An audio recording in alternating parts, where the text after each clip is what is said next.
नमस्कार मित्रों। आज आपके लिए प्रसंग है भक्त का सच्चा घर। मित्रों, दोपहर का समय था।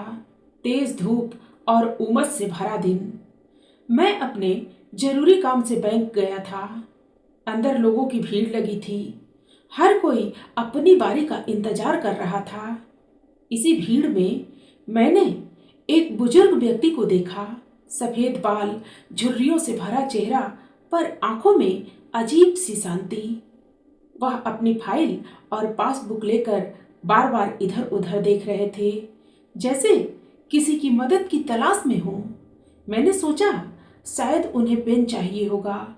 मैं आगे बढ़ा और पूछा, बाबा, कुछ मदद कर सकता हूँ क्या?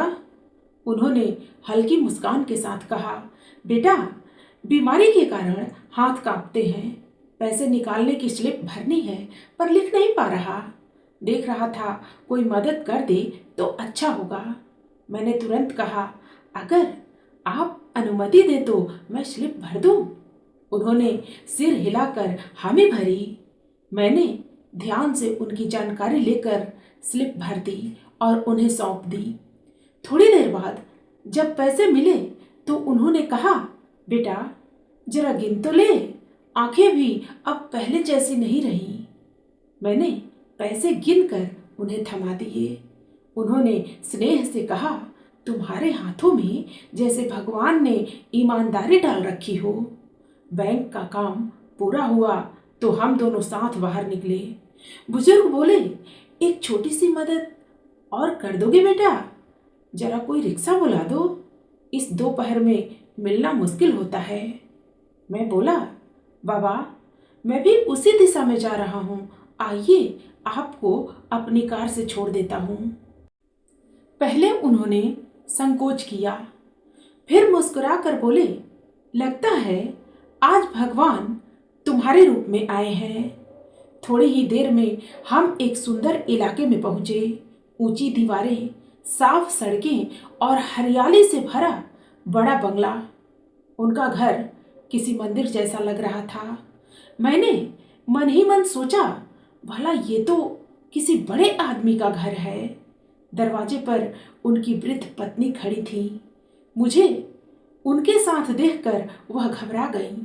सब ठीक तो है ना? बुजुर्ग ने मुस्कुराकर कहा, अरे नहीं नहीं, ये सज्जन मुझे बैंक से छोड़ने आए हैं। भगवान ने भेजा है। थोड़ी बातचीत के बाद उन्होंने कहा, आओ बेटा, पानी पी कर ही जाना।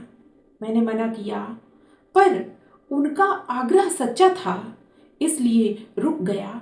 बातचीत में मैंने उनसे पूछा, बाबा, आपने अपने घर को भगवान का घर कहा, ऐसा क्यों? उन्होंने बड़े शांत स्वर में कहा, देखो बेटा, हम मानते हैं कि यह घर हमारा नहीं, भगवान का है।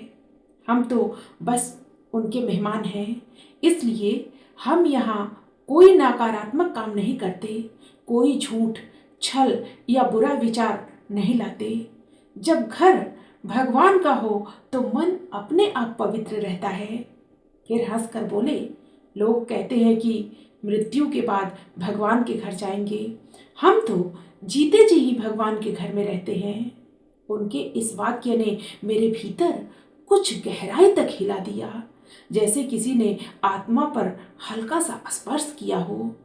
जब मैं विदा लेने लगा तो उन्होंने मेरा हाथ पकड़कर कहा, बेटा, आज तुमने जो सेवा की है वो भगवान को अर्पण करने के समान है।